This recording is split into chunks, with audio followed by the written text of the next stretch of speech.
Hi all, I'm Ramya Devi working as assistant professor in SNS College of Engineering. So today I'm going to share a small topic regarding linear models in machine learning. So linear model is one of the most straightforward models in machine learning. It is the building block for many complex machine learning algorithms, including deep neural networks. Linear models predict the target variable using a linear function of the input features. The below are the most linear models commonly used: logistic regression, support vector machines, and perceptrons.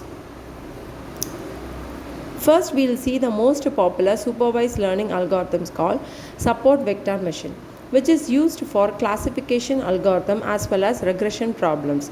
However, primarily it is used for classification problems in machine learning.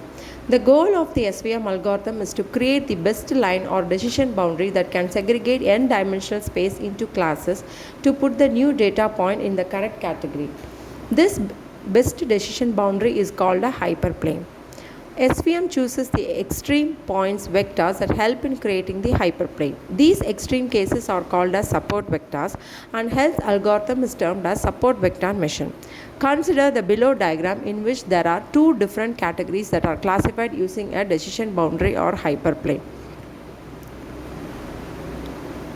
Suppose we see a strange cat that also has some features of dogs, or so if we want to model that can accurately identify whether it is a cat or dog.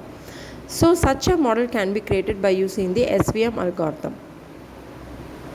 We will first train our model with lots of images of cats and dogs so that it can learn about different features of cats and dogs.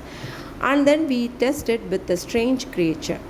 So our support vector creates a decision boundary between these 2 points, cat and dog, and choose extreme cases, support vectors. It will see the extreme case of cat and dog.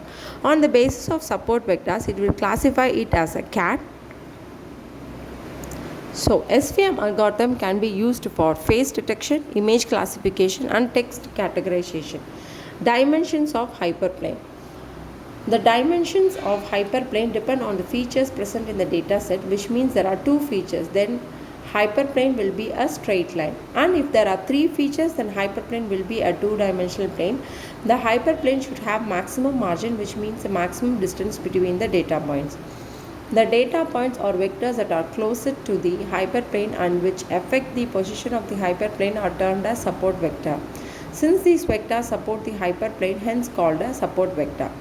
Types of SVM: linear SVM, non-linear SVM.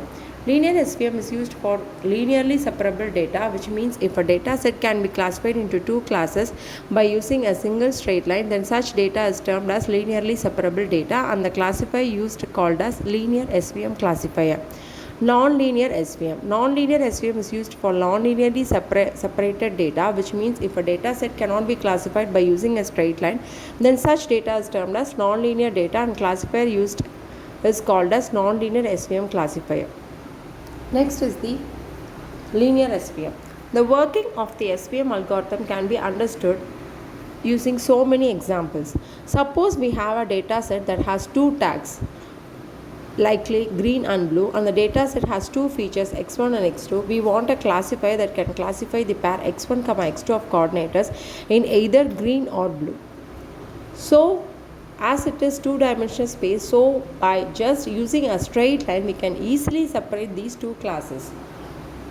But there can be multiple lines that can separate these classes. Hence the SVM algorithm helps to find the best line or decision boundary. This best boundary or region is called as hyperplane. SVM algorithm finds a closest point of the lines from which the classes. These points are called as support vectors. The distance between the vectors and the hyperplane is called as margin, and the goal of SVM is to maximize this margin.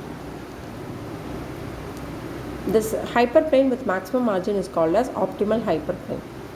So we have a non-linear SVM also.